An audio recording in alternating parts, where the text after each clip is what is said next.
우리가 신앙생활을 하면서 도저히 이해가 안 되는 그런 몇 가지 질문들이 있습니다.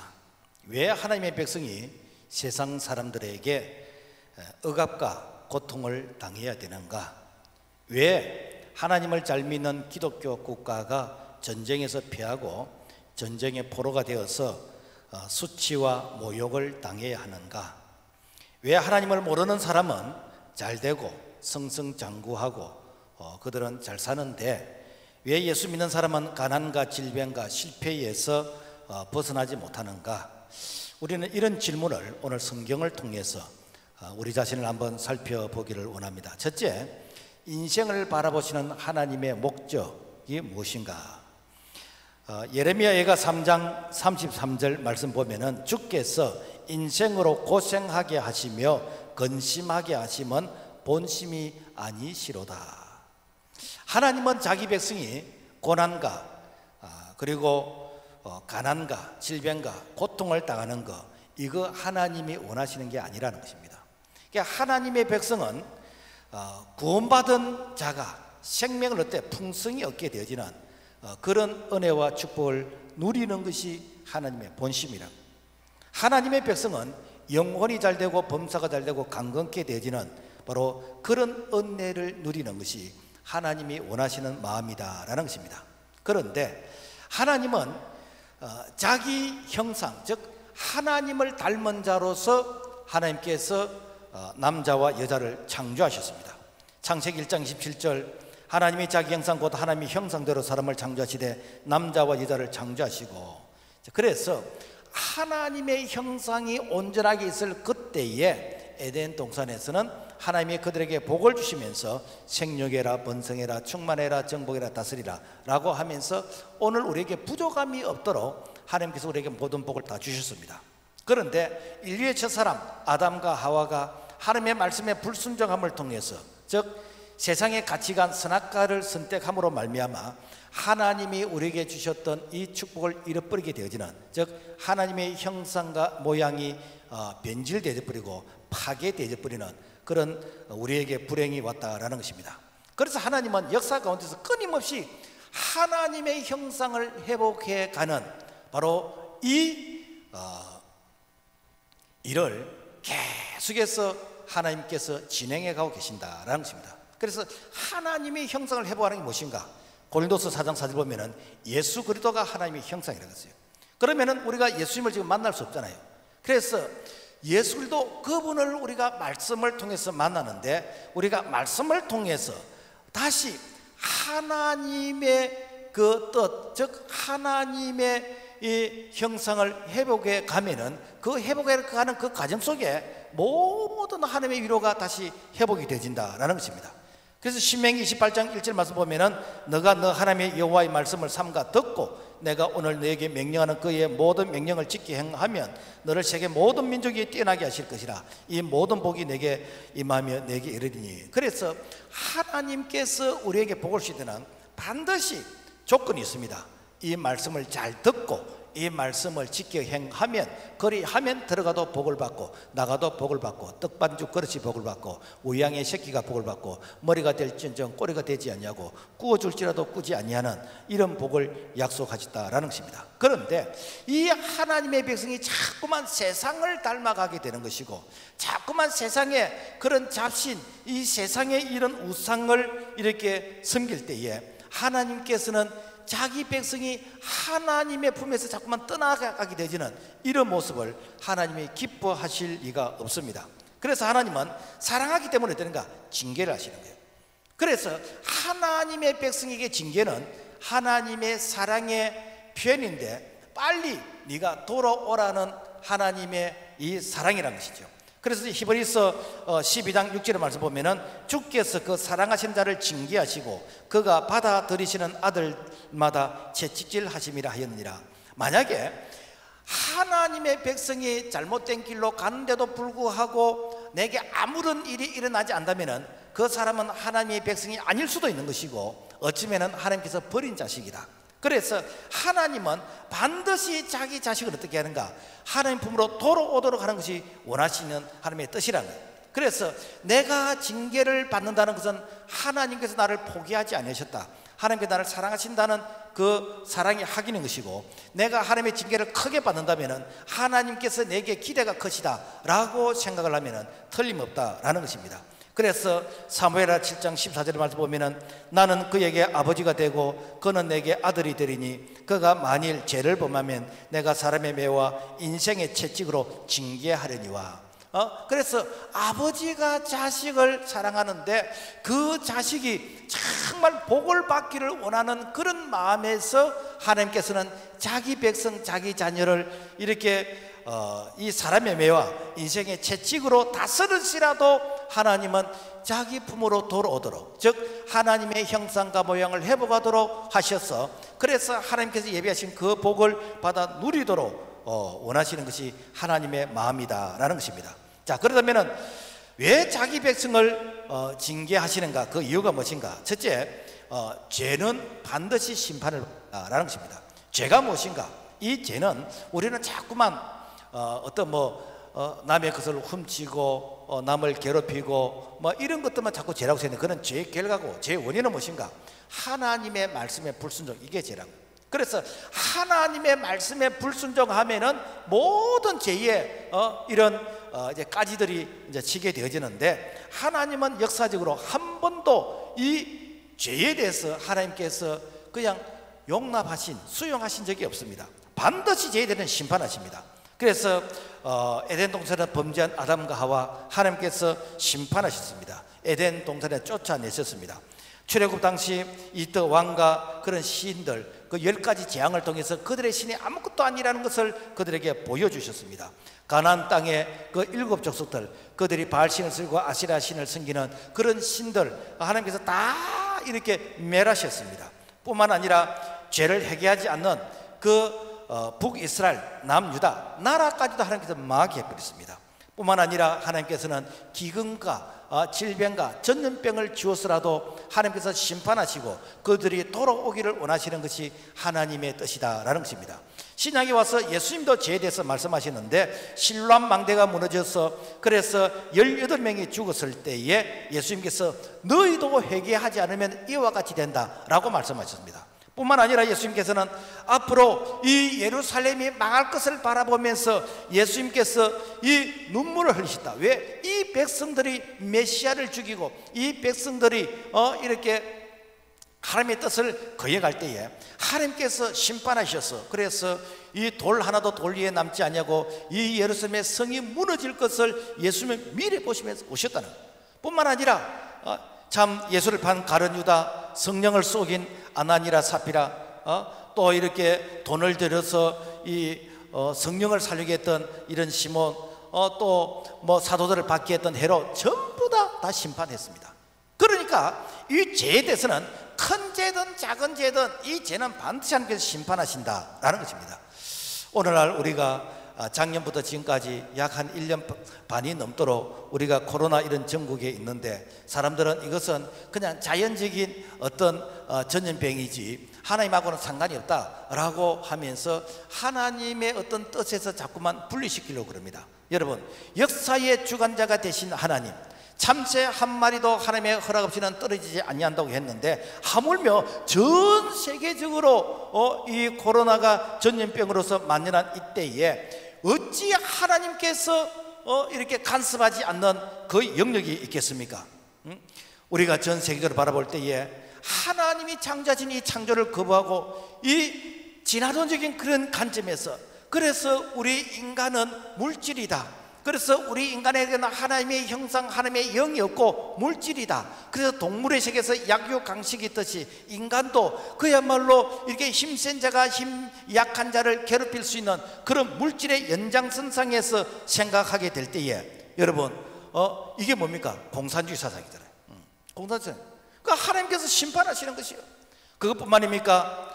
하나님께서 남자와 여자를 창조하셨는데, 그런데 이제는 남자 여자 그런 말 쓰지 말자는 거예요. 그래서 사람으로 통일하자는 것이죠. 이제는 아버지 어머니 말 그런 쓰지 말고 이제는 어버이로서 이렇게 통일하자는 것이죠.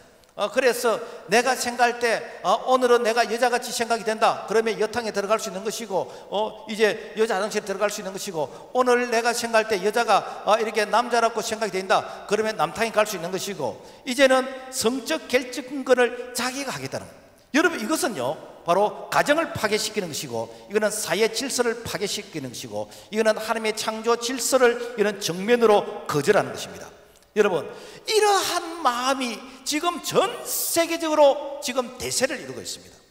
심지어는 우리 예수님께서 땅끝까지 이르러 복음 전가라고 말씀하셨는데, 그런데 지금 복음 전하면은 차별 금지라는 이런 어떤 명분을 통해서 이제는 자꾸만 전도하는 것을, 선교하는 것을 이제는 차단하고 있는 그런 현실인 것입니다.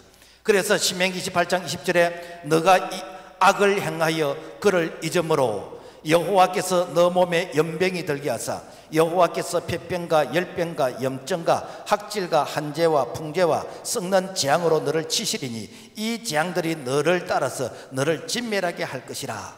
여러분, 하나님의 심판인 것입니다. 얼마나 이제는 하나님 두기를 싫어하는지, 조금 살만하니까 이제는 하나님 없이 살 수 있다는 그런 교만이 얼마나 그야말로 이렇게 만연한지. 그래서 교회 오기를 싫어하니까 우리 하나님께서 네가 내 보기가 그렇게 부담스러냐, 네가 나를 만나는 것이 그렇게 싫으냐, 그러면 내가 교회 문 닫아주마. 네가 하나님 앞에 나와서 찬송하는 것이 부담스럽고, 왜 유행가는 1절 2절만 있는데 찬송하는 4절까지 있으며, 왜 이렇게 설교가 긴지, 왜 이렇게 기도하라고 가르치는지 나는 이것이 부담스럽다. 그래, 그러면은 찬송하지 마, 기도하지 마, 그러면서 마스크 다 씌워놔버렸잖아요. 그리고 성경도 비치하지 말라고. 그것뿐만입니까? 오늘 우리가 하나님의 이 다스림을 받아야 되는데, 하나님의 다스림 받기를 싫어하니까 오늘 세상 사람의 다스림 받게 되어지는 이 영적 바벨론, 영적 포로가 되어지는 포로, 오늘 이런 시대를 살아가고 있는 것이 여러분 어찌 하나님의 심판이 아니겠습니까? 여러분, 공연장에는 5,000명이 들어가도 된다고 했는데 교회는 20명이 넘으면 안 된다고 얘기하고, 극장에는 한 칸만 띄어서 앉을 수 있는데 이 교회는 그야말로 인원 제한을 해서 이 예배를 통해서 감염자가 없었다고 질본에서 발표를 했는데도 불구하고 여전히 교회는 그야말로 정부의 다스림과 통제 속에 있습니다. 이것이 무엇입니까? 이 시대의 바벨론 포로 아닙니까? 하나님께서 예배자를 찾으신다고 했습니다. 하나님은 영이신지 이렇게 성령과 진리로 예배할지니라. 하나님은 자기에게 예배한 자를 찾으신다 그랬어요. 그래서 하나님께서 오늘 우리에게 예배를 통제하지 않는 한 어느 누구도 이 예배를 막을 수가 없습니다. 우리는 하나님 부르시는 그날까지 이 예배 드리다가, 이 예배를 지키다가, 오늘 하나님께서 우리를 부르실 때는 정말 착한 종아, 충성된 종아, 하나님의 칭찬과 위로를 받기에 부끄럽지 않는 오늘 우리의 믿음, 우리의 신앙이 되어야 될 줄로 믿습니다. 우리 하나님께서는 자기 백성을 징계하시기 전에 선지자를 보내서 먼저 죄를 회개하게 하십니다. 하나님은 죄를 심판하기 전에 어느 날 갑자기 심판하지 않습니다. 시대마다 하나님께서 선지자를 보내십니다. 왜냐하면 하나님은 영이시기 때문에 영이신 하나님께서 직접 말씀하지 않거든요. 그래서 하나님은 시대마다 하나님의 사람을 세워서 하나님의 입이 되게 하시고 하나님의 대언자가 되게 하시는데, 예레미야 2장 19절 말씀 보면은 너 악이 너를 징계하겠고 너 반역이 너를 책망할 것이라. 그런즉 너 하나님 여호와를 버림과 너 속에 나를 경외함이 없는 것이 악이요 고통인 줄 알라. 주 만군의 여호와의 말씀이라. 이 예레미야 선지자를 통해서 하나님의 말씀을 대언하게 되는 것입니다. 그래서 하나님의 말씀을 대언할 때 하나님께서 선지자를 통해서 이렇게 말씀하시는구나. 그래서 하나님의 말씀을 듣고 순종하는 자에게는 하나님께서 재앙이 넘어가게 하시지만은 하나님이 보내신 선지자의 말을 순종하지 아니할 때는 되는가? 반드시 책임을 진다라는 것입니다. 그런데 왜 유다 나라가 망했습니까? 하나님의 선지자가 말씀을 전하는데 앞으로 회개하지 않는 나라가 망할 것이고, 그리고 왕들도 이렇게 포로로 잡혀갈 것이고 백성들이 포로로 잡혀가서 이 순환과 이 고난을 당할 것이라, 이 말을 들으니까 기분 나쁜 거라. 잘 된다 해야 되는 것이고 괜찮다 해야 되는 것이고 복 받을 것이라고 이 말을 듣고 싶은데, 그런데 나라가 망한다 그러고 앞으로 포로를 잡혀간다 이 말 하니까 기분이 나쁜 거라. 그래서 바른 말을 하는 예레미야 선자를 잡아서 매를 치고 그리고 감옥에 가두고 죽이려고 한 자가 누군가? 바로 유다 백성이었다라는 것입니다. 오늘날로 말하면은 오늘 이 시대에 하나님께서 시대마다 주의 종을 세워서 주의 종을 통해서 하나님께서 입술에 말씀을 담아서 하나님의 말씀을 이렇게 전파하게 하십니다. 그래서 오늘 목사님을 통해서 하나님의 말씀이 오늘 우리 가슴속에 찔림이 올 수도 있는 것이고 책망이 될 수도 있는 것이고 오늘 이 말씀을 들을 때 부담되는 그런 말씀이 될 수도 있습니다. 그렇지만은 하나님이 오늘 목사님을 통해서 말씀하신다라고 내가 그 말씀을 믿음으로 받고 그래서 내가 회개하고 내가 잘못된 길에서 돌아오게 되지만은 하나님의 진노가 멈추게 되지만은 그렇지만은 사람의 말로 듣고 그리고 하나님의 음성으로 듣지 않게 되어지면은 이 하나님께서 자기 백성 이 유다 나라를 심판해서 바벨론의 포로가 되게 하는 것처럼 오늘 이 시대에도 세상 포로가 되게 해서 그래서 이 세상 바벨론의 이 포로된 그런 수치와 모욕을 당하게 하시는 것이 바로 하나님께서 오늘 우리에게 경고하시고 교훈하신다라는 것입니다. 그래서 예수님이 말씀하십니다. 마가복음 4장 23절 들을 귀 있는 자는 들으라고 했습니다. 하나님께서 말씀하시는 이 말씀을 귀 있는 자는 들으라고 했습니다. 여러분 오늘 우리가 귀가 없는 사람 어디 있습니까? 그렇지만은 하나님의 음성 영의 귀가 열린 자들은 하나님의 음성을 듣게 되는 것이고 그래서 내가 회개하고 준비하게 되지만은 그렇지만은 하나님의 음성이 안 들리는 자들은 여러분 어쩔 수 없이 그 심판을 피할 수 없다라는 것입니다. 그 다음에 하나님께서 징계하실 때 징계 전에 반드시 하나님께서는 사인을 보낸다, 징조가 나타난다라는 것입니다. 1931년 미국의 하일리 씨가 쓴 하일리 그 법칙이 있는데 이것은 산업재해 예방이라는 1대 29대 300이라는 이런 법칙을 찾게 되어졌습니다. 이거는 뭔가 하면은 어떤 한 사고가 일어나기 전에 29건의 이런 사고가 있었고 29건의 사고가 일어나기 전에 약 한 300건의 사고의 그런 위험 요소가 존재하고 있었다라는 것입니다. 이 말은 결과가 있기 전에 이미 그 결과가 있기 전에 여러 모양으로 쌓인 징조가 먼저 나타났다라는 것입니다. 우리가 지진이 일어나기 전에 어떤 파충류들이 대이동을 한다든지 이렇게 쓰나미가 일어나기 전에 바다의 물고기들이 이렇게 이상한 행동을 보인다든지 우리가 이런 보도를 가끔 접하게 되잖아요. 우리가 몸의 건강도 마찬가지입니다. 우리가 몸의 건강에 갑자기 무슨 어떤 중병이 걸린 게 아니고 사진에 그 전에 여러 가지 이렇게 신호들이 나타납니다. 그래서 이렇게 체중이 빠진다든지 아니면은 혈압이 오른다거나 이 당의 수치가 올라간다든지 소화가 안 된다든지 피곤하다든지 여러 가지 그런 사인이 나타납니다. 그때에 내가 미리 조치를 하게 되지면은 더 큰 질병을 막을 수가 있는 것이죠. 그러나 이것을 무시하게 되지면은 나중에는 손을 쓰고 싶어도 참 기회를 잃게 되지는 그런 위험한 요소가 나타나게 되는 것이죠. 사업하시는 분들도 마찬가지입니다. 어느 날 갑자기 사업이 위험해지고 그게 아니고 여러 가지 사인이 나타날 때 그때 내가 지혜롭게 잘 대처하고 그때 내가 잘 준비하게 되면 유비무환 그야말로 다가올 그런 그 우환을 미리미리 준비하면은 환난이 내게서 지나가게 되진다라는 것입니다. 하나님의 이 백성들에게 즉 유다 나라가 망하기 전에 하루아침에 망한 게 아닙니다. 하나님께서 유다 나라를 망하게 할 때 1차, 2차, 3차로 이 포로로 잡아갔습니다. 1차는 BC 605년 여호야김 왕 때에 이 바벨론 나라가 이제 유다 나라에 쳐들어와서 이 성전에 있는 기물들 이런 모든 촛대며 이런 기물들을 다 빼앗아갔어. 그래서 바벨론의 그 신당에다 갖다 놔놓고 그리고 그 유다 나라의 이 똑똑한 이런 청년들 다니엘과 이런 어떤 청년들을 다 포로로 잡아가게 되었습니다.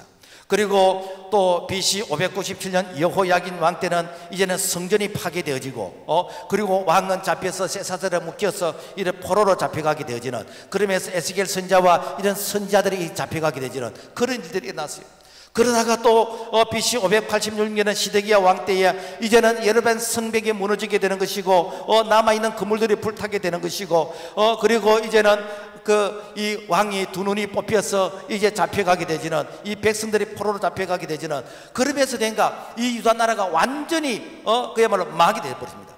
왜 하나님께서 망하는 것을 여러분 한 번만에 망하게 할 수 있는데 왜 1차, 2차, 3차 해소되면 약 한 19년 동안 이렇게 하나님께서 그 19년 동안 서서히 마귀 하십니까? 이거는 뭔가 하면은 너희들 1차로 너희들 포로 잡혀가는 거 봤지? 그래도 회개하지 않겠느냐? 2차로 포로로 잡혀가는 거 봤지? 그래도 아직도 회개하지 않느냐? 그래서 회개할 기회를 19년이나 이렇게 주시는데도 불구하고 회개하지 않을 때 그들이 바벨론 포로로 잡혀가서 70년 동안의 그 연단 가운데서 그들이 바벨론 강가에서 그들이 울면서 회개했다라는 것입니다. 지금 말로 하면은 하나님께서 우리에게 크고 작은 이런 사인을 주십니다. 어쩌면은 그 기간이 하루아침이 아니라 내가 19년 아니면은 더 이상도 될 수가 있습니다. 이럴 때에 내가 하나님 앞에서 고집 부리지 말고 내가 하나님 앞에서 내가 말씀의 구호를 통해서 내가 이렇게 또 설교 말씀을 통해서 내 자신을 돌아보고 회개하면은 하나님의 진노가 멈추게 되는 것이고, 그리고 하나님께서 긍휼히 여겨 주셔서 하나님께서 다시 회복시켜 주시는 그런 하나님의 은혜와 사랑을 우리 모두가 경험하기를 주의 이름으로 부탁을 드립니다. 그 다음에 자기 백성에게 고난을 주시는 이유는 이방인을 붙여서 징계하신다는 거예요. 응? 자, 이스라엘 역사를 보면요, 우리나라 역사하고 비슷한 점이 되게 많습니다. 우리가 남북으로 이렇게 나누어져 있듯이 이렇게 이스라엘도 보면은 솔로몬 이후에 북쪽 이스라엘, 남쪽 유다, 그래서 북쪽 이스라엘은 10지파를 중심으로서 형성이 되어졌고 남쪽 유다는 한 2지파를 통해서 형성이 되어졌는데, 그래서 BC 931년 남북이 나눠지게 되었습니다. 자, 그렇다가 북이스라엘은 19대 왕까지 약 한 207년 동안 이렇게 존속되다가 이제 이 아수르 나라에 의해서 BC 722년경에 망하게 됩니다. 그래서 망하게 되는데도 불구하고 그들이 회개하지 않으니까 되는가? 그 나라를 없애버렸어요. 이방인들하고 이게 통혼 결혼시켜서, 그래서 우리가 성경에 보면 사마리아인이라고 나오는데 이 사마리아는 무엇인가? 이 호레일 족속들이에요. 그래서 그 나라는 그냥 없어져 버렸습니다. 그런가 하면은 남유다는 20대 왕을 통해서 344년간 이제 나라가 유지되다가 그래도 하나님의 말씀에 불순종하게 하니까 BC 586년 바벨론이라는 이방 나라를 붙여서 그 나라가 망하게 되어버렸습니다. 자, 그래서 북이스라엘이 망하게 된 이유와 남유다가 망하게 된 이유를 성경은 열왕기상 17장에 기록하고 있는데, 북이스라엘이 망하게 된 것은 초대 왕 여로보암 때부터 19명의 왕 모두가 여호와의 보시기에 악했다는 거예요. 한 명도 선한 왕이 없었어요. 다른 말로 하면 하나님을 대적했다는 것입니다. 그래서 그들은 하나님의 말씀을 율법을 지키지 아니하고 그들은 이 세상의 잡신 바알신과 아세라신 이런 우상을 섬기면서 그야말로 그 우상이 복을 줄 것이라고 믿었던 바로 그 나라는 하나님께서 망하게 했다. 자, 남유다는 어떻게 되는가? 열왕기하 17장 19절의 말씀 보면은 유다도 그들의 하나님 여호와의 명령을 지키지 아니하고 이스라엘 사람들이 만든 간섭을 행하였으므로. 자, 남유다는 북이스라엘이 많은 것을 먼저 봤어. 봤는데도 불구하고 그들이 회개하지 아니하고 오히려 그들은 북이스라엘이 행했던 그 죄악을 그대로 이렇게 답습했다.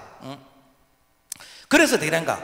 바로 바벨론의 나라에 그 나라가 망하게 되었다라는 것입니다. 여러분, 오늘날 바벨론이 어디 있을까? 바벨론이 저 중동 지역에 있는 그 나라가 바벨론이냐? 이 바벨이라는 이 말을 처음 쓰기는 창세기 바로 10장과 11장에 이 바벨탑 사건을 통해서 이 바벨이라는 말을 쓰게 되었는데, 이 바벨이란 것은 하나님을 만나기 위해서 탑을 쌓은 것이 아니라 하나님을 대적하기 위해서 탑을 쌓은 것이에요. 그러니까 오늘날도 우리가 내가 열심히 공부하고 내가 열심히 사업하고 내가 열심히 선거하고 출시하는 것이 하나님을 덜 잘 섬기기 위해서 내가 하는 것이라면은 이것이 하나님의 영광을 받으시지만은, 그러나 내가 하나님 없이도 살 수 있다는 그런 자만과 교만이 오늘 나의 성공이 된다면 이것은 바로 바벨탑이 될 수 있다라는 것입니다. 그래서 이 바벨론이라는 뜻은 하나님의 주권에 반역하는 것, 바로 이것이 무엇인가? 바벨론이다라는 것입니다.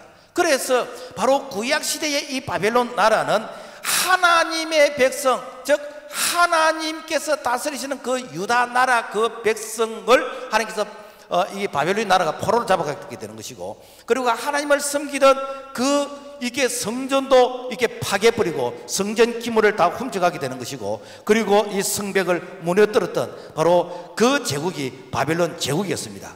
그렇다면 이 시대에는 바벨론이 없느냐? 여러분, 이 시대에 바벨론이 있습니다. 이게 무엇인가? 오늘 하나님의 나라의 가장 선명한 교회가 바로 이 시대의 유다 백성인 것이고 하나님의 택한 백성이신데, 오늘날 교회가 하나님을 두려워하지 않냐고 이 세상 사람을 두려워하고 하나님의 말씀에 순종하지 않고 세상의 이념과 사상을 받아들이면서 하나님의 말씀대로 내가 살려고 애를 쓰는 것이 아니라 세상의 가치관으로 살아가게 될 때에 하나님께서 이 세상이란 바벨론을 통해서 오늘 교회를 통치하게 되는 것이고, 그러면서 세상 바벨론을 통해서 이 교회를 향해서 예배를 이렇게 드리라 저렇게 드리라, 기도를 큰 소리로 하지 마라, 찬송을 크게 하지 말라, 어떻게 하자.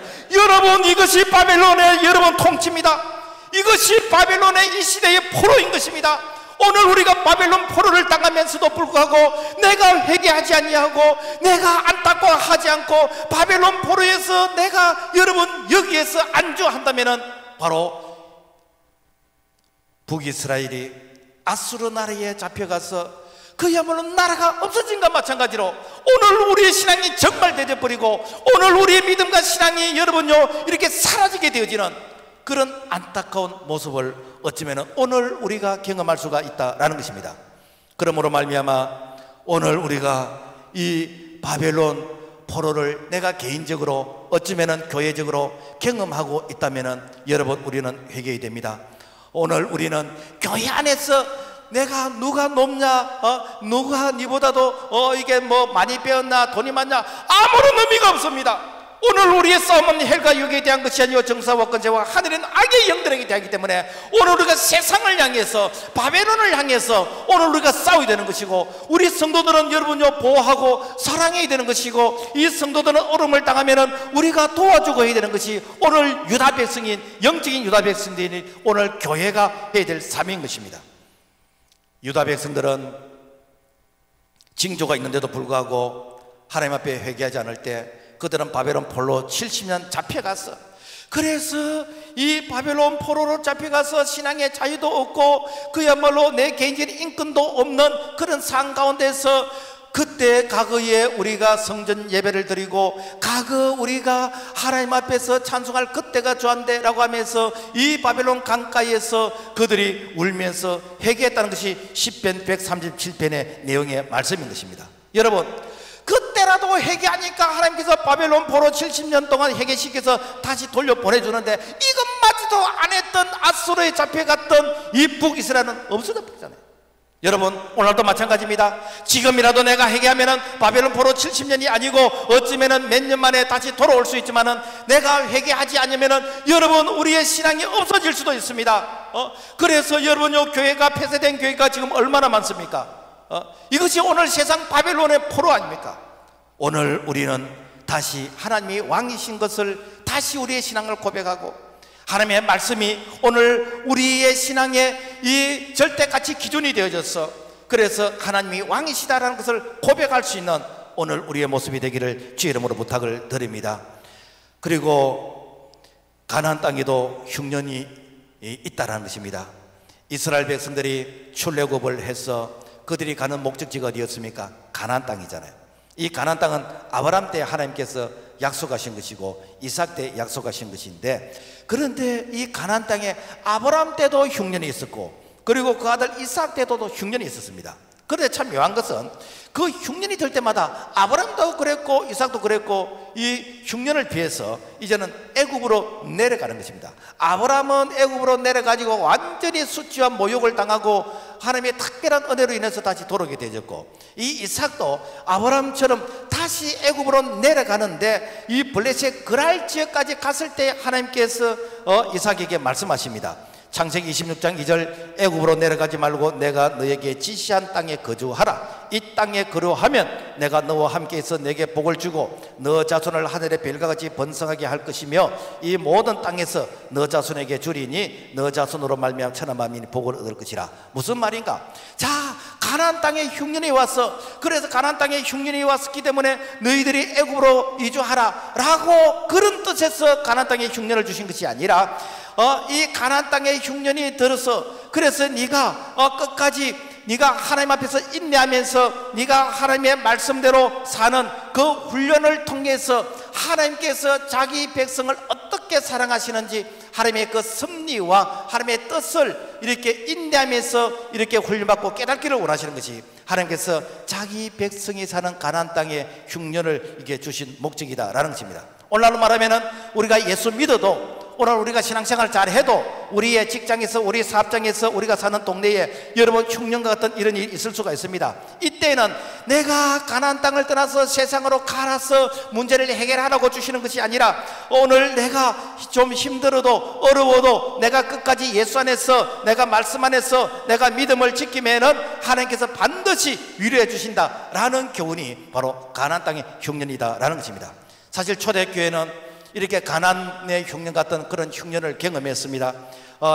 이 초대교회 사도행전 이렇게 2장과 4장에 이렇게 말씀해 쭉 보면은 당시 예수 믿는다는 것은요 그야말로 내가 공직에서 쫓겨나는 것이고 내가 이렇게 직장이나 이런 사업장에서 그야말로 불이익을 당하는 그런 시대였습니다.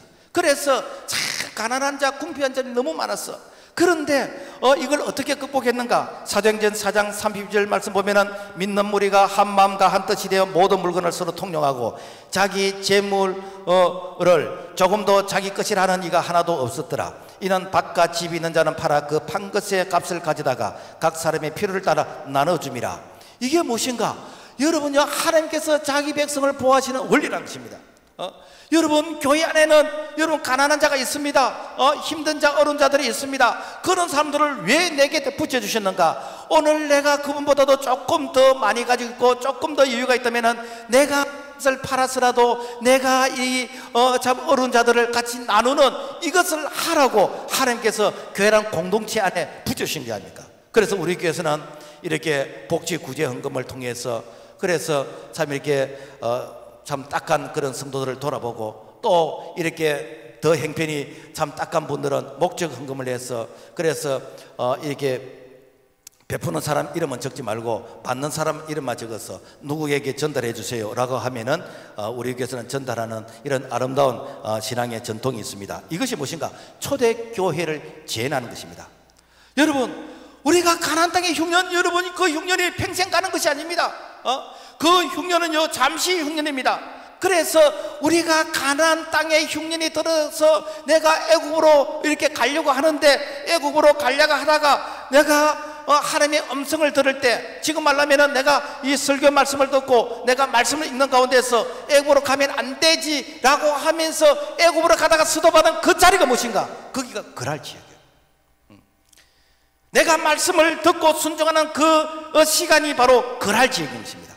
그래서 하나님은 그 그랄 지역에 이렇게 갈 때에 그래서 애굽으로 가려고 하다가 그야말로 이 조금만 더 가면 애굽인데 내가 애굽으로 가려고 하다가 말씀에 순종하는 그 지역 거기서 벗어나지 않고 내가 거기서 내가 회개할 때 하나님께서는 이삭에게 이 농사를 질 때 100배의 이 소출을 얻게 하셨고 그리고 땅을 파면은 이렇게 샘이 터지게 되는 그런 은혜를 주셨다라는 것입니다. 오늘날로 말하면은 오늘 우리가 예수 떠나지 않고 믿음 떠나지 않고 교회 떠나지 않고 우리가 힘들어도 내가 믿음으로 살려고 애를 쓰면은 내가 엎드리면은 이 기도의 샘이 터지게 되어지는 내가 손으로 한 일에 하나님께서 범사에 은혜를 베풀으시는 이런 놀라운 은혜가 오늘 영적 그랄 지역인 오늘 우리가 경험하기를 주의 이름으로 부탁을 드립니다. 그 다음에 자기 백성을 연단과 훈련을 시키시는데 우리가 출애굽기를 보면은 아니 왜 하나님께서는 자기 백성이 애굽에서 노예가 되어지고 그리고 참 이게 고통당하는 것을 하나님께서 보고 계셨는가? 이런 부분들이 참 이해가 안 되는 부분이 되게 많습니다. 이스라엘 백성들이 430년 동안 애굽에서 참 이렇게 고통을 당하는 그런 생활을 했습니다. 요셉이 애굽의 총리가 되었을 때에 전국에 7년 풍년과 7년 흉년이 있었어요. 그래서 7년 이 흉년이 들 때에 그 주변 나라들도 다 같이 흉년이 들었어. 그래서 곡식을 구하기 위해서 이 애굽으로 갔는데 가보니까 와 이 13년 전에 팔았던 요셉이 애굽에서 국무총리가 되어 있는 거라. 그래서 요셉을 통해서 이제 자기 형제들이 이게 아버지가 이제 그 흉년을 이제는 면하게 되어지는 바로 그런 보호를 받게 되었습니다. 그래서 이 요셉의 형제들이 애굽으로 왔는데 이 바로 왕에게 고센 땅을 달라고 이렇게 주문을 했습니다. 이 고센 땅은 어떤 땅이냐면은 이 나일강 가운데서 삼각지로 해가지고, 그래서 아주 참 물이 많고 그 다음에 초원이 많고 이렇게 농사하기도 좋고 목축하기도 좋은 그런 최상의 그런 좋은 땅이 바로 고센 땅인 것입니다. 그래서 야곱과 그의 가족들이 이 애굽의 가장 좋은 이 고센 땅에서 살게 되었는데, 왜 하나님께서 고센 땅에 살게 하시는가? 자기 백성을 거기서 이 생육 번성하도록 하기 위해서. 그래서 창세기 47장 27절 말씀 보면은 이스라엘 족속이 애굽의 고센 땅에 거주하며 거기서 생육을 얻어 생육하고 번성하였더라. 하나님께서 자기 백성을 이 고센 땅으로 이주시켜 가지고 거기서 하나님께서 자기 백성을 뻥튀기 하듯이 이렇게 창대케 하기를 원하시다. 실제 약 한 430년이 지난 시간을 뒤돌아보니까 장정만 60만, 그래서 60만에다가 뭐 이렇게 아버지, 어머니, 그 다음에 뭐 이렇게 누나, 동생 이렇게 쭉 합하면은 적어도 한 250만 내지 한 300만은 안 되겠나. 그래서 이렇게 400년이 지난 동안에 적어도 한 250에서 300명이 되어지는 이런 엄청난 이 하나님의 백성이 불어날 수 있던 그 비결이 무엇인가? 바로 고센 땅이라고.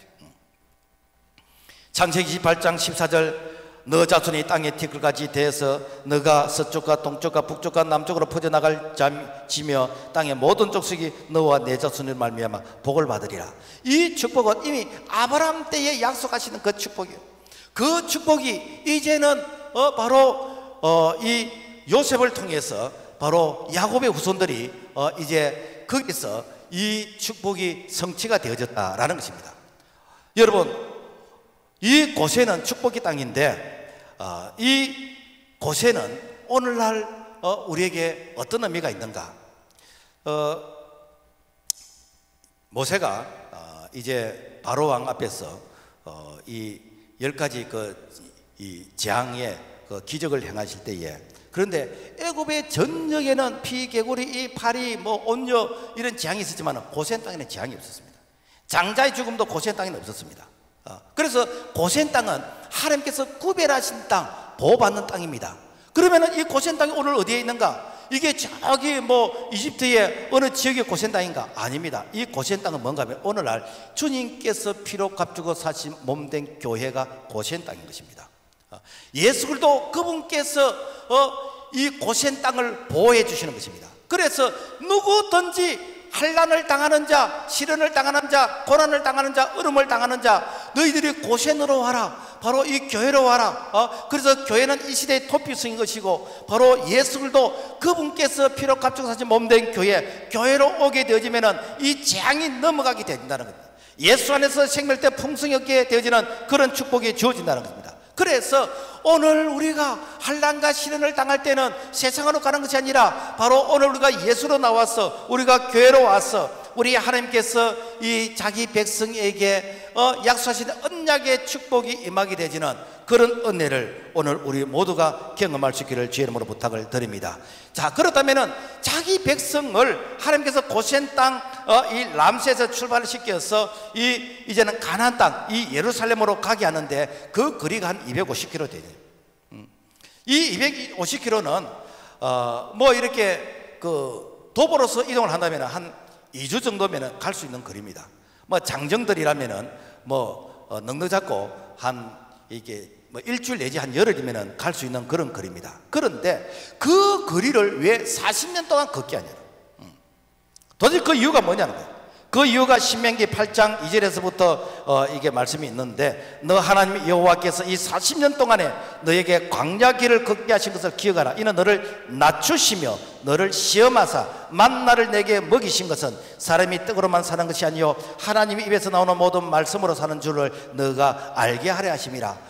무엇 때문에 구원받은 백성이 바로 가나안 땅에 들어가서 바로 복을 받으면 되는데 왜 하나님께서 광야 교회를 밀어 넣어가지고 거기에서 연단과 훈련을 시키냐? 지금 말하면은 내가 예수 믿고 구원받았어, 내가 전도받아서 내가 예수 믿게 됐어. 그러면은 내일부터 모든 것이 형통케 되는 것이고 내일부터 모든 것이 잘 되게 되는 그런 복을 받아야 되는데 왜 하나님께서 몇십 년 동안 나를 연단과 훈련을 시키냐? 도대체 그 이유가 뭐냐는 거예요. 제가 오후에 우리 교인들이 좀 복을 받아야 되겠다 생각이 되어져서, 그래서 제가 이렇게 쭉 글을 읽다가 돈 잘 버는 비결이라는 그런 이 경제부 기자가 쓴 게 있더라고. 이 사람은 예수를 모르는 사람인데 예수를 모르는 사람이 돈 잘 버는 비결을 이렇게 쭉 5가지를 설명을 했더라고. 그러니까 이분은 이렇게 전 세계를 다니면서 이렇게 소위 말해서 기업하는 사람들 명함만 12,000장 받았어. 그래서 이분이 이렇게 다 기업의 회장이나 사장들을 만나가지고 인터뷰도 해보고 그 다음에 글도 쓰고 했는데 이 잘 되는 비결이 이 압축을 하니까 5가지 공통점이더라. 그래서 5가지 공통점에서 3개만 내가 실천을 해도 그 사람은 성공한 사람이 되는 것이고, 4개만 실천이 되지면 사장이 되는 것이고, 5개가 실천되지 사람은 회장이 된다. 그래서 사장님, 회장님 되실 분들은 오후에 오셔서 미리 사인 받으시기를 바랍니다. 자, 그렇다면은 무엇 때문에 하나님께서 자기 백성을 40년 동안 연단시키냐는 거예요. 그 이유는 첫째, 너를 낮추신다. 왜 낮추시는가? 여러분요, 이 이스라엘 백성들이 출애굽을 하고 나니까 기고만장해지는 것입니다. 그래서 내 노력으로 내 힘으로 된 것처럼 착각을 합니다.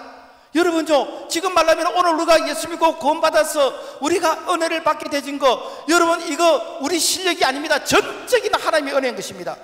그래서 오늘 우리가 하나님 앞에서 하나님의 은혜를 은혜로서 알게 되는 이것이 무엇입니까? 낮아지는 것입니다. 그래서 성경에 하나님께서는 겸손한 자에게 은혜를 주시고 교만한 자를 대수에 가지다 그랬어요. 그래 하나님께서 자기 백성이 복을 받도록 하기 위해서, 즉 하나님의 품에서 벗어나지 않도록 하기 위해서 반드시 하나님께서는 복을 주시기 전에 제일 먼저 첫 번째 하는 작업이 무엇인가? 겸손하게 만든다. 여러분요, 세상에서도 마찬가지요. 세상에서도 잘난 체하면요 도와줄 사람 별로 없습니다. 내가 배우고 내가 이렇게 가지고 갖췄다 할지라도 내가 늘 낮아지는 이런 자세를 가지고 있으면요 그 사람 옆에 사람이 붙는 것이고 이렇게 되어지는 그런 일들이 일어납니다. 우리 하나님께서는 어떻게 하는가? 복을 주시기 위해서 반드시 어떻게 하시는가? 낮추게 하신다. 겸손하게 하신다. 이것이 바로 광야 40년을 걷게 하신 하나님의 이 비밀 뜻이다라는 것입니다. 두 번째는 무엇인가? 하나님께서 시험하사, 여기서 이 시험은 우리를 테스트하는 것입니다. 네가 이 광야에서 낮에는 더위, 밤에는 추위, 그리고 정갈이 있고, 그리고 이렇게 물이 넉넉하지 않고, 그 다음에 먹는 음식이 맨날 메뉴가 하나밖에 없는 이런 상황 가운데서도 네가 불평하지 않고 끝까지 하나님을 신뢰할 수 있느냐? 그런 자에게는 가나안 땅을 주겠다는 거예요. 그런데 이스라엘 백성들이요 여호수아 갈렙 빼고 다 불평해서 광야 다 죽어버렸습니다. 애굽을 경험하지 않은 20세 이하의 사람들만 가나안 땅에 들어갔습니다. 이것이 무엇인가? 하나님께서 오늘 우리에게도 그렇게 하신 거예요. 하나님께서 가나안 땅이라는 그런 축복을 예배해 놓으셨습니다. 그 축복을 예배해 놓고 네가 이런 상황 가운데서도 네가 하나님 앞에서 신뢰하고 네가 믿음으로 살아갈 수 있겠느냐? 하나님께서 우리에게 테스트를 하시는 것이에요. 그러니까 하나님께서는 여호와 이르 예비를 하셨어. 그래서 이스라엘 백성들이 원망하고 불평할 때에 한 고개만 지나면 종려 70주가 있고 12셰물인데 그것을 모르는 거라. 모르고 원망하고 불평하다 가보니까 있거든. 그러니까 늘 어떻게 가? 하나님 앞에서 이렇게 죄송한, 그럴 줄 알았더라면 내가 감사할 걸, 그럴 줄 알았더라면 내가 믿음으로 좀 인내할 걸, 이런 생각이 늘 이게 뒷북치는 그런 일들이 일어나는 것이죠. 그래서 우리 하나님께서는 끝까지 믿음으로 인내하면서 순종하는 자에게 성경에는 축복이 6,000가지 이상이 기록되어 있습니다.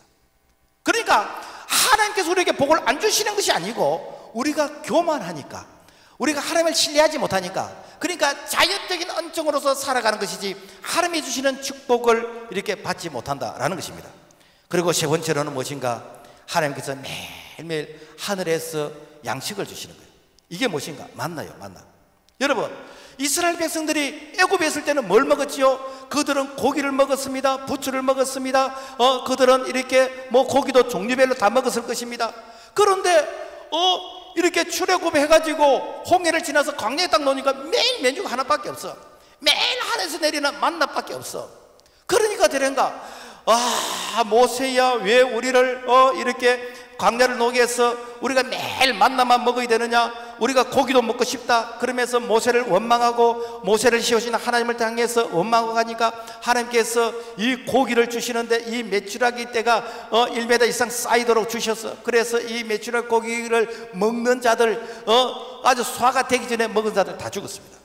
무슨 얘기인가 하면은, 하나님의 백성, 하나님의 택한 백성, 구원받은 백성은 하늘의 양식인 말씀만 먹으라는 것입니다. 너희들이 세상의 이념과 사상과 세상의 인본주의의 그런 이렇게 이 교육을 받으면 너 영혼이 죽는다는 것입니다. 그래서 하나님의 백성은 오직 하나님의 말씀만이 먹어야 너희들이 산다는 것을 이스라엘 백성들을 통해서 먼저 그들이 경험하고 하나님께서 교훈하신 거 아닙니까? 오늘도 마찬가지입니다. 하나님의 말씀만이 생명의 말씀입니다. 그런데 여러분, 세상에 여러분 얼마나 많은 이론과 사상이 여러분 우리의 신앙을 병들게 하고 우리의 신앙을 죽게 만드는 그런 사상들이 얼마나 많습니까? 그래서 예수만이 구원이다 그런 소리 하지 말라는 것이죠. 그래서 포스도 모든 힘의 사상, 절대적인 건 없고 전부 다 상대적인 것이라는 것이죠. 이렇게 해가지고 오늘의 우리 신앙을 병들게 만들고 있다라는 것입니다. 성경에 보면은 믿음의 영웅들은 다 이 광야의 이 연단을 다 통과한 자들입니다. 여러분, 요셉 봐보세요. 요셉이 이렇게 형들에게 팔려서 그래서 노예로서 보디발의 집에서 살다가 또 억울하게 감옥에 들어가고 13년이라는 그런 연단의 과정을 통과했습니다. 13년 동안 이제는 아버지를 불러도 아버지가 도와줄 수 있고 형들을 불러도 형들이 도와줄 수 없는 오직 하나님과 나만의 그런 관계가 만들어질 때가 되면 하나님께서 이 요셉을 애굽의 총리가 되게 했어. 그래서 애굽을 살리고 자기 형제들을 살리게 되지는 바로 이런 자로 쓰임받게 되기까지 과정은 바로 요셉이 바로 이 연단의 이 광야를 통과했다는 것입니다.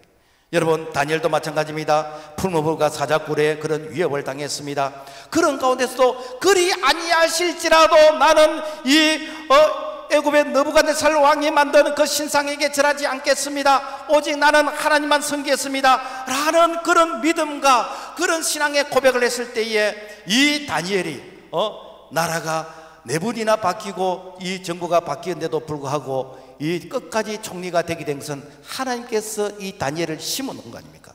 여호수아도 마찬가지입니다. 모세의 수종으로서 40년 동안 그야말로 모세의 그늘에 가려서 모세가 사람들로부터 인기와 영광스러운 그런 이름으로 드러날 때 이 여호수아는 이름도 드러나지 않았어. 사실 여러분요, 이 모세가 이 시내산에서 율법을 받을 때 이 여호수아도 밑에 있었지만 여호수아 이름은 드러나지 않습니다. 이 모세가 이렇게 기도할 때 이 여호수아는 밑에 가서 이렇게 아말렉과 전쟁을 했습니다. 그래도 이 여호수아 이름은 드러나지 않습니다.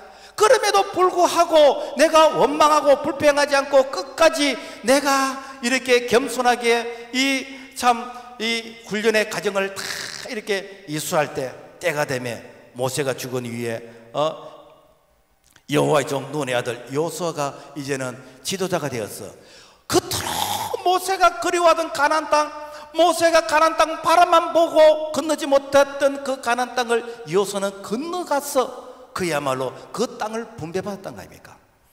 우리가 다윗 어릴 때 골리앗을 만났고 그리고 사울 왕이 끊임없이 다윗을 죽이려고 이렇게 테러를 이렇게 감행하는 그런 때에 이 다윗이 뭐라 그럽니까? 나는 여호와의 기름 부으신 자를 내 손으로 해하지 않겠다는, 그는 나를 미워하지만 나는 그를 위해서 기도하겠다는 겁니다.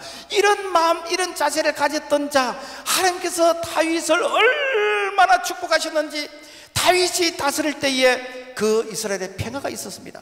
그래서 지금도 이렇게 이스라엘은 다윗의 그 별을 국기에 그려놓고 다윗 같은 메시아가 오기를 지금도 기다리고 있는 것입니다. 여러분, 이스라엘의 초대왕 사울왕과 두 번째 왕 다윗의 차이점이 무엇입니까?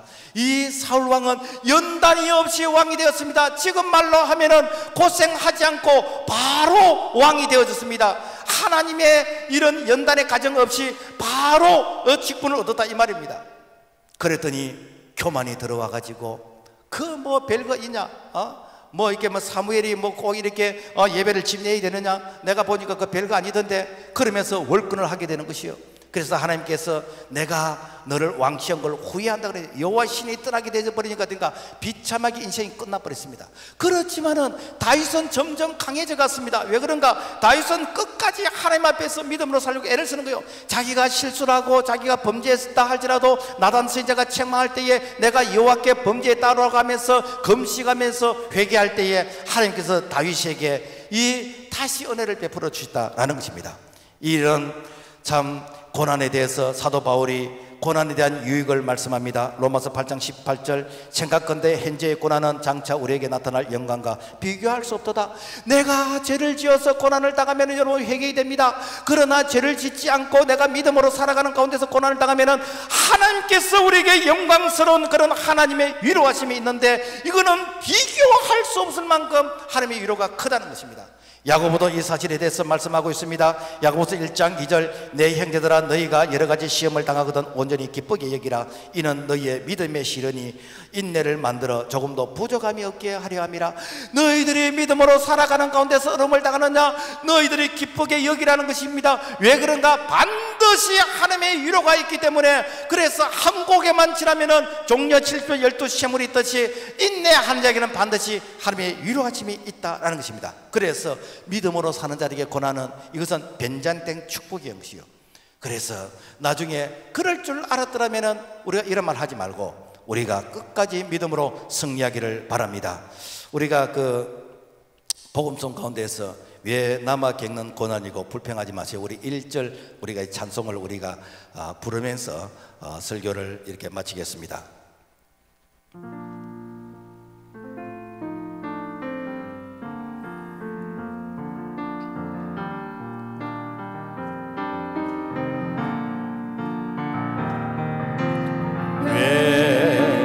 나만 겪는 고난이냐고 불평하지 마세요. 고난의 뒤편에 있는 주님이 주신 축복 미리 보면서 감사하세요.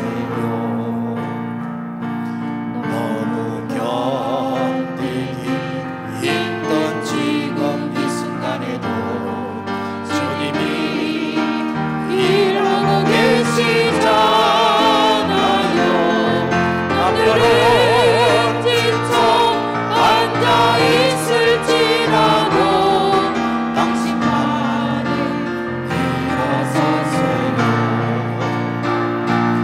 힘을 내세요. 힘을 내세요. 주님이 손잡고 계시잖아요. 주님이 나와 함께함을 믿는다면 어떤 영경도 힘을 내세요. 힘을 내세요. 힘을 내세요. 주님이 손잡고 계시잖아요. 주님이 나와 함께함을 믿는다면 어떤 역경도 이길 수 있잖아요. 주님이 함께 하시면은 능치 못함이 없는 줄로 믿습니다. 아무리 환경과 사람을 바라볼 때에 우리에게 낙심과 실망되는 일이 있다 할지라도 주님께서 세상 끝날까지 내가 너와 함께하는 이 약속의 말씀 믿고 끝까지 믿음으로 승리하는 오늘 산 증인, 축복의 증인, 주인공들이 다 될 수 있도록 은혜를 베풀어 주옵소서. 예수님 이름으로 믿고 기도합나이다. 아멘.